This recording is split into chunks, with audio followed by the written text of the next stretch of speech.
Hello mga kabunso, welcome back ulit sa aking YouTube channel, Lester Channels. Ngayong araw mga kabunso ay ipapakita ko sa inyo yung in-order ko sa Shopee na mini speaker lang po siya. Ayan, TG113 Portable Mini Wireless Bluetooth Speaker sa Shopee.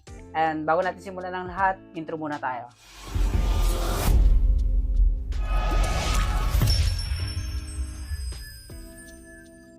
Bale, ito na siya mga kabunso, nabili ko siya sa halagang wala pa siyang 200 plus. So, nabili ko lang to ng 190 pesos. With free shipping na po siya. Ayan, buksan na natin mga bunso.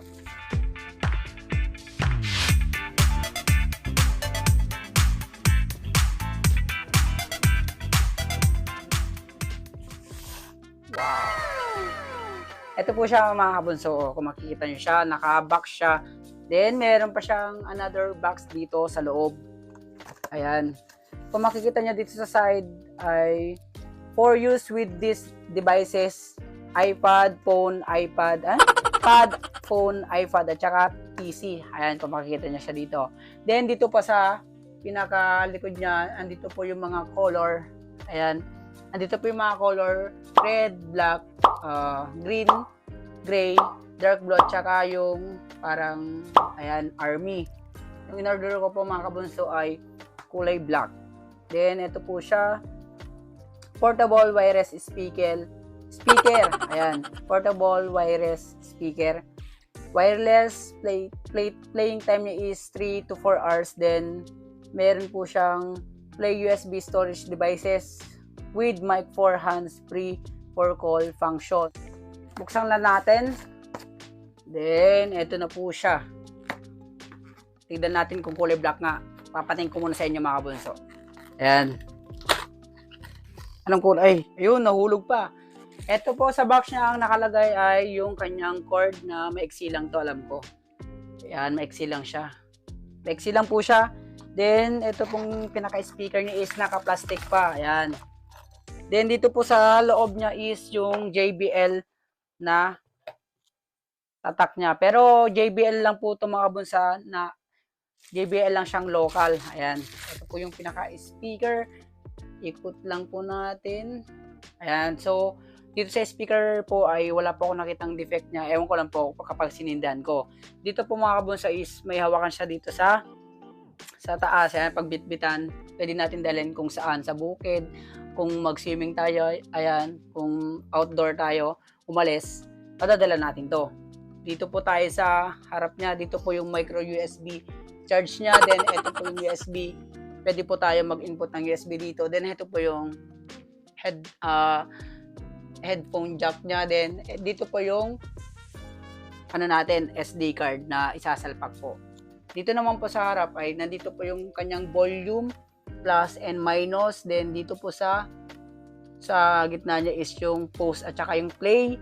Then, dito naman po yung lipatan niya, kung kunyaring sa M po, dyan po natin pipindutin kung mag-FM radio nga po tayo or Bluetooth. Then dito po yung kanyang power on and off. Ayan, ito po siya. Ito mga kabunso, yung JBL niya is dito lang po natin ilalagay sa taas niya rito. Ayan, lagay lang po natin. Bale, ito na nga po siya. Kinabit ko na po yung JBL niya. Ulitin ko po ulit mga kabunso, katulad ng sinabi ko kanina is yung playing time niya po is 3 to 4 hours. Then yung charge niya po is 5 hours yata or 4 hours din. Then yung connection range niya po is 10 meter. Then yung battery niya po, voltage niya is 1,200 mAh na siya. Ayan. Bali meron kasi ako dito mga kabunso na luma. 2 years ko siyang nagamit. Siguro ito, sana tumagal sa akin ng hindi lang 2 years. Ito po mga kabunso ay sira naman po nito is ang kanyang charger pin niya nandito.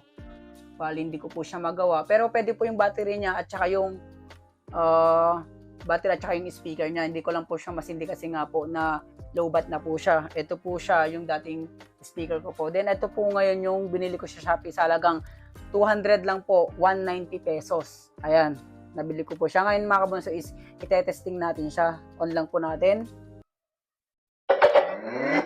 Ayan. Bluetooth mode. Siya. Ngayon mga kabunso, itetesting natin. Testing muna natin kung malakas nga po siya or sakto lang yung tunog, hindi po siya Connected. sira, ganon, or rock. Ayan.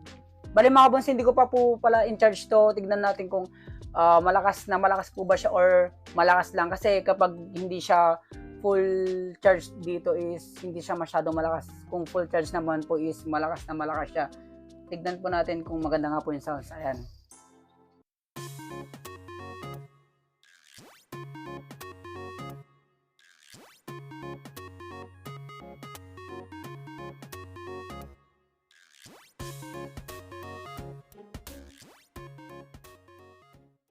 Ito po mga kabonso ay hindi po siya masyadong malakas kasi nga po baka low bat po or konti lang po yung charge niya. Ayan, mamaya po ay charge ko po muna. Ayan mga kabonso, sinare ko lang naman sa inyo yung binili kong Bluetooth mini speaker. Ayan. Mga kabonso, kung gusto niyo pong bumili ng ganito is bababa ko po sa description box yung plug bilang ko dito kung gusto niyo bumili na rin kayo kasi 200 plus lang po siya, malakas siya at saka 2 speaker na po siya. Ayan. Ayan, yun lang po mga kabonso. Love you all. Bye.